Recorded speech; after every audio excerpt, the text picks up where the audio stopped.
coaches for the most dominant conference in all of college football, including opening statements from the commish, Mike Slive. It's all starting right now here on ESPNu.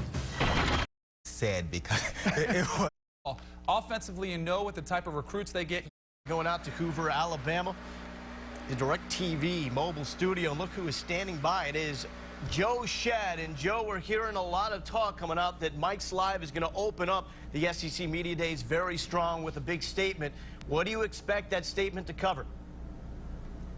Yeah, Lowell, there's going to be a powerful message from a powerful man. No question, Mike Slive, perhaps the most influential man in all of college football. And I'm told that he's going to call for change. He's going to say that we need change in the NCAA, including in the way the NCAA enforcement staff pursues potential violations and how they eventually handle the Committee on Infractions, the distribution of penalties. Mike Slive says he's going to say that there's too much negativity, too much controversy, too many problems, too many off-field issues, and that the time has come to reevaluate the way these things are being looked into, and also to take a look at whether or not, Lowell, the best interests of student athletes are coming into play. For example, as you know, Mike Slive is in support of giving student athletes the full cost of scholarship, more money towards athletes to enable them to be able to live in a certain way. So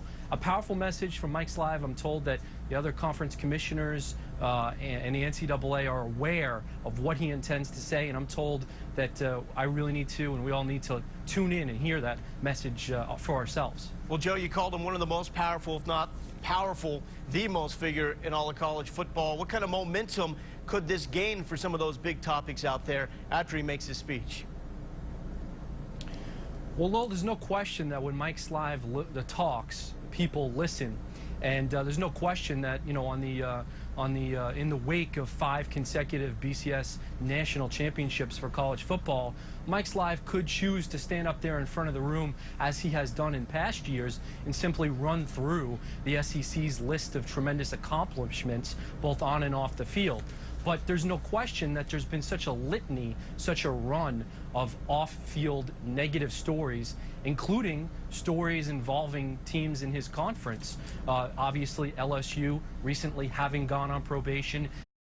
Can also be expected at South Carolina. Some expected to see Stephen Garcia's name on that list after the multiple issues he has confronted as the starting quarterback for the South Carolina Gamecocks. There was another issue in the offseason, and there was a lot of talk that maybe that was it for Stephen Garcia. All the signs that we are seeing now is that at least the path is being paved for him to be back as a starting quarterback for South Carolina. How are you going to feel if you see him coming out there leading the Gamecocks? Well, you know, we were talking about this before the show. I think that this may be the most challenging quarterback that Steve Spurrier has ever dealt with. I think Stephen Garcia is more talented than any quarterback potentially that Stephen Spurrier has had, but he's been equally as confusing off the field and inconsistent. And then this is just another example of him not getting it. And I think Steve Spurrier's frustrated. He was frustrated a year ago when we were talking about Stephen Garcia not being the perfectionist that Steve Spurrier wanted in the system and needing to play better. And at this point, I think that Stephen Spurrier is very comfortable with Connor Shaw in a role that to come in and play this year for the Gamecocks. And also before the show, you'd say you would not rank South Carolina any differently, whether it was Stephen Garcia at quarterback or Connor Shaw at quarterback. What does that say about the weapons surrounding that position? Well, certainly Marcus Lattimore and Alshon Jeffrey are going to be the workhorse for the Gamecocks on offense, and I think their defense is going to be better. Ellis Johnson, defensive coordinator, and all my conversations with him, he's very excited about his defensive talent coming back this season. And they have the #1 overall prospect in the ESPNu 150, Jadeveon Clowney, coming to campus. We talked a lot about him on Recruiting Insider. Tom Luganbill, Craig Hobart, the guys with ESPNu Recruiting, said he could go down as the greatest recruit on paper in the history of what they've seen in recruiting. So that's certainly saying a lot. But, Joe, if you're on that team at South Carolina, you've been through all the issues with Stephen Garcia, and yet he's getting another chance. How does that sit with you as another guy that could be vital to the success of that team? There comes a time as a player when you eventually say enough is enough.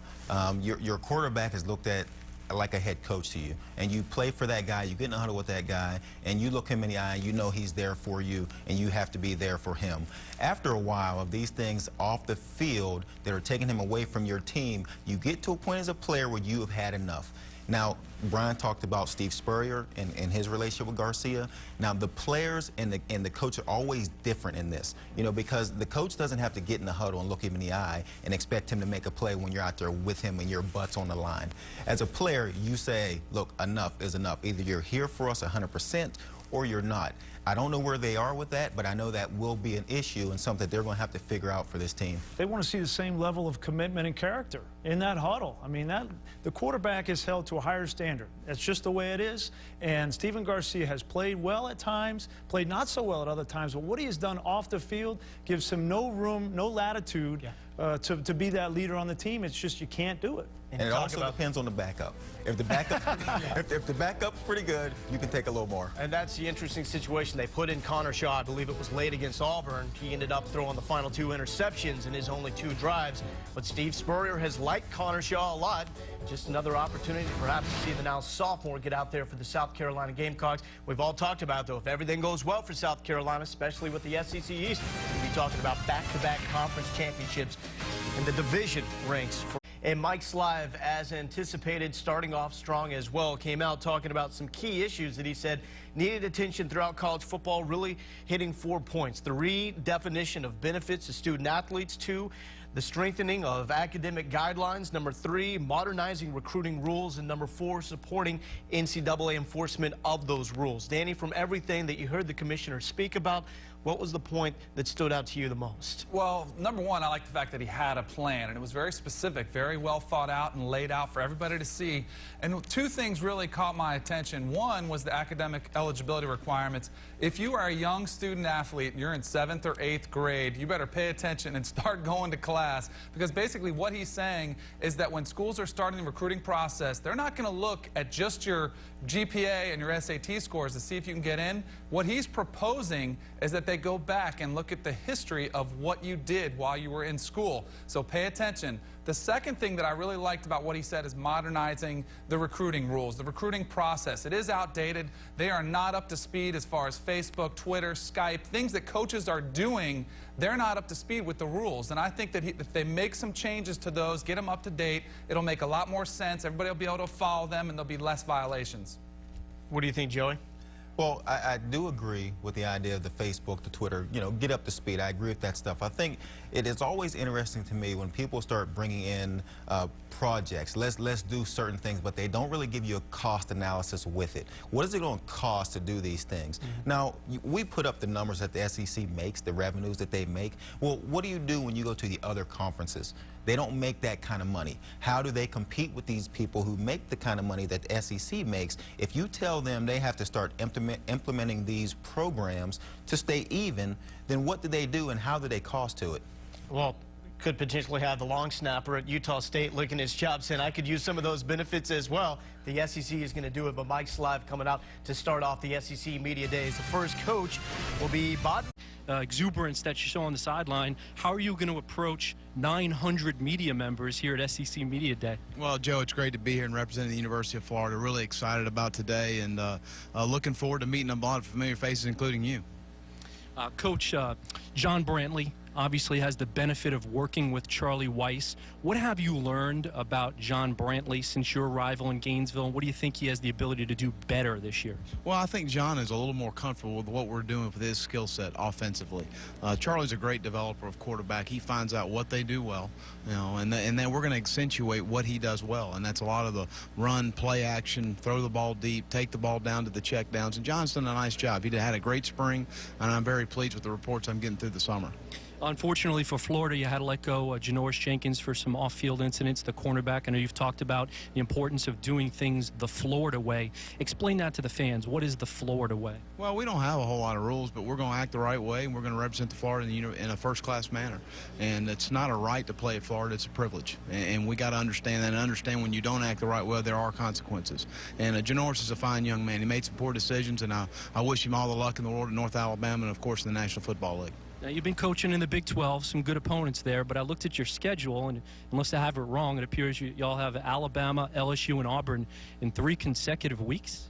Well, that's the SEC, so that's part of it. But I think they're looking at the schedules going, oh, no, we got to play the Gators. Good call. Coach Will Muschamp, thanks very much for your time. Joe, thank you so much. Good players, and that's something that we as a team to win games, and we'll be as good as our team Kim. ESPNu providing you exclusive coverage of the SEC Media Days. All the head coaches from the Southeastern Conference, all contingent for the Crystal Ball. You'll hear them all right here the next 3 days on the U. Great season for Niall Davis as he really emerged as a front runner, as one of the top running backs in the SEC. Busted out for 1,300+ rushing yards a season ago. A lot about the quarterbacks last year.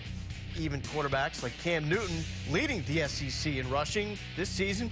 Talking a little more about the dominance from the actual running back position. We'll break that down. But first, here's Allison Williams catching up. He's going to define this season from that running back position in this conference, Brian. You got so many backs that are going to be a center for the SEC this year. Marcus Lattimore, in my opinion, is #1 on that list at South Carolina. He has the opportunity with Alshon Jeffrey on the outside, potentially Stephen Garcia, and a play caller in Steve Spurrier to have a huge year. Michael Dyer, Ontario McCaleb, a 1-2 punch. He won't have the statistics, but I think they will be fantastic. Niles Davis, unbelievable a year ago, and continuing to build on that sophomore season. I think he's one to watch as well. How about Trent Richardson, too? I mean, you're talking about a guy who's been licking his chops to get the ball, to be the guy after sitting behind Mark Ingram for the past 2 years. It's a great opportunity for him. He's Running back showing. I tend to agree with you, Brian, about Lattimore because for reasons like Garcia, he has Alshon Jeffrey on the outside.